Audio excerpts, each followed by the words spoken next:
Shalom, shalom à l'Éternel Jéhovah, notre Dieu, assis sur le trône, seul soit la gloire. Je suis votre homme serviteur, le prophète Jérémie Naoum, mais ce n'est pas moi qui convainc, c'est le Saint-Esprit qui convainc. Donc examinez toutes choses et retenez ce qui est bon. Je vais vous enseigner rapidement sur 3 choses à vérifier sur vos cheveux et sur vos ongles. Si vous avez des cheveux et vous avez des ongles, aux pieds comme à la main, vous avez besoin de comprendre ceci.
Écoutez-moi très bien.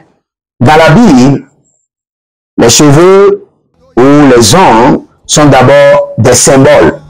Nous pouvons voir cela dans Daniel 3:33, Daniel 4:30. Le roi Nebuchadnezzar, frappé par Dieu, vit comme un animal dans la nature jusqu'à ce que ses ongles deviennent comme les griffes d'oiseaux. Écoutez très bien. Cela symbolise l'humiliation et sa déchéance temporaire.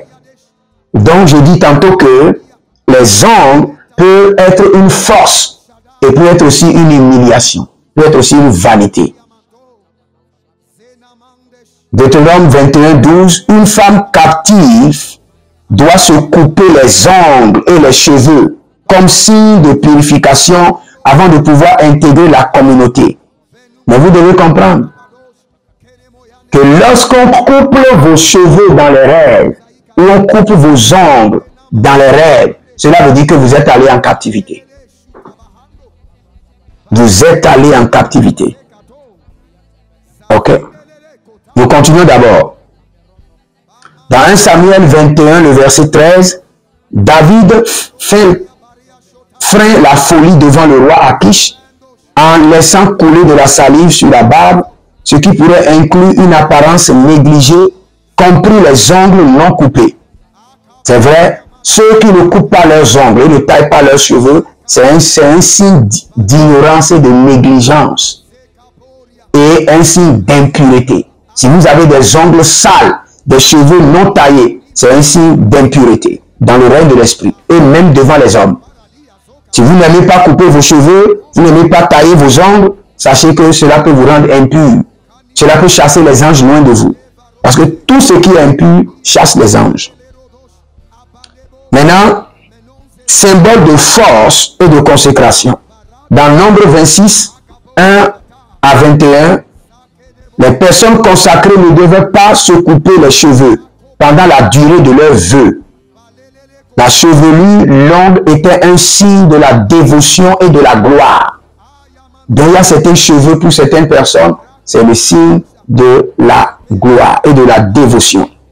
Par exemple, quand nous prenons l'histoire de Samson, vous pouvez bien comprendre, Juge chapitre 16, le verset 17, Samson révèle que sa force vient de la consécration en Dieu symbolisée par ses cheveux longs. Ça c'est Juge 16, 17. Donc il y a une force dans les cheveux.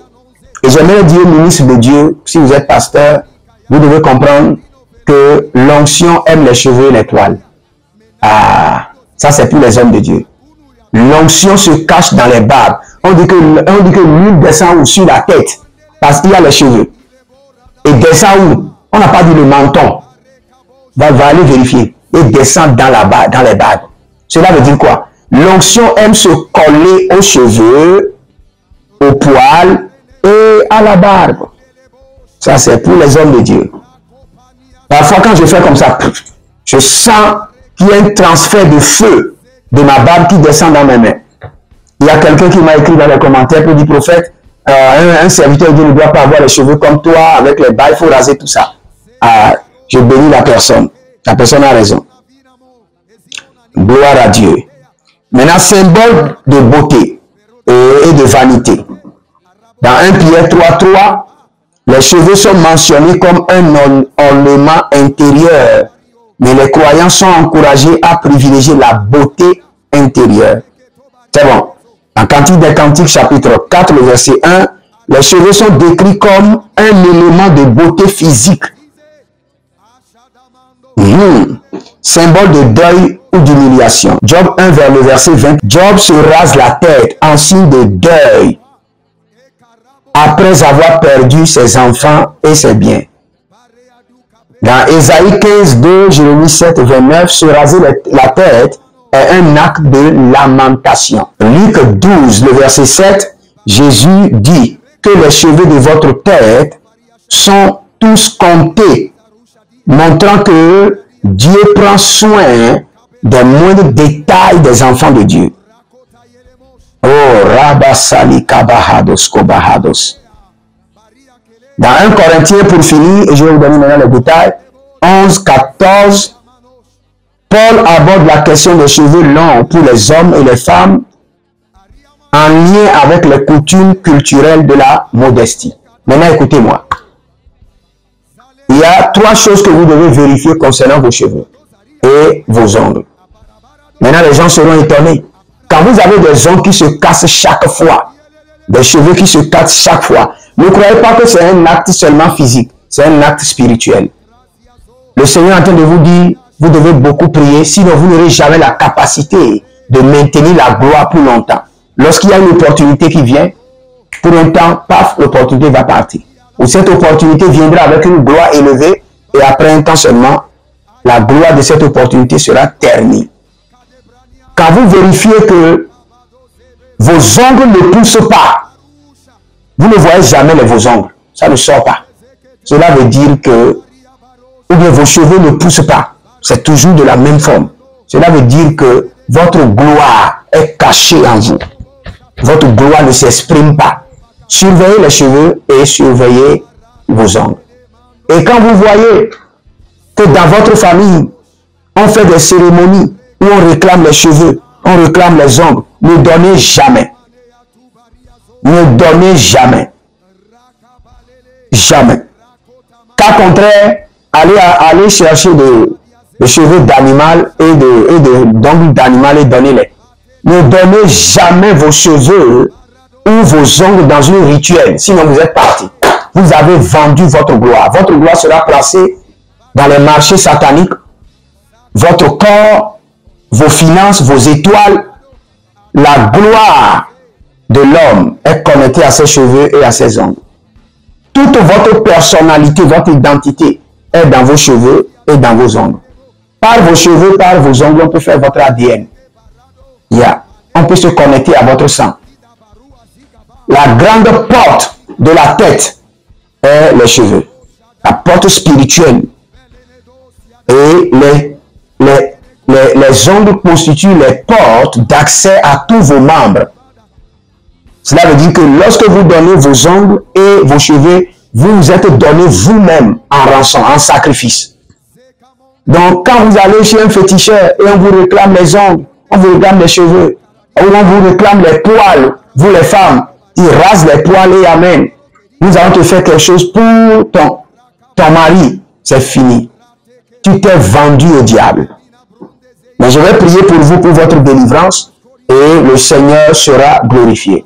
Ou soit, il y a plusieurs personnes qui retrouvent qu'ils sont en train de manger et il y a les cheveux dedans, ou bien il y a les ongles dedans. Cela montre que vous avez été envoûté. Si vous avez vu ça dans les rêves, vous avez vu ça physiquement, vous mangez et il y a des cheveux, il y a des ongles dedans, c'est un signe que le Seigneur est en train de vous dire, priez contre l'envoûtement. Soit l'envoûtement est déjà là, soit l'envoûtement est à venir. Ne vous amusez pas avec ces signes. Vous savez, le Seigneur parle beaucoup plus avec les signes, les images, les vidéos que les paroles audibles. Donc soyez sensibles. Je prie pour vous maintenant que la main droite de l'Éternel libère maintenant vos cheveux, libère vos ongles, et que la gloire qui est connectée à vos cheveux et à vos ongles soit restaurée. Et toute personne dont les cheveux et les ongles sont rentrés dans les rituels, enterrés avec les morts, enterrés avec les fétiches, la main droite de l'Éternel ordonne votre délivrance. Au nom de Jésus-Christ de Nazareth. Garuzo, Gelegrana, Gakote, Zadiza, Degrunomo Kabrahadiash. Au nom de Jésus-Christ de Nazareth.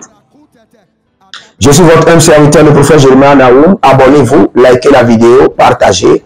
Et vous pouvez m'écrire pour avoir un appel vidéo VIP, prophétie et délivrance pendant 30 minutes sur mon WhatsApp, plus 228 97 16 90 90. Et vous verrez la gloire de Dieu. Que le Seigneur vous bénisse et qu'il vous garde et qu'il vous rende prospère. Avant de partir, écrivez dans les commentaires, l'Éternel a parlé, l'Éternel a agi. Shalom.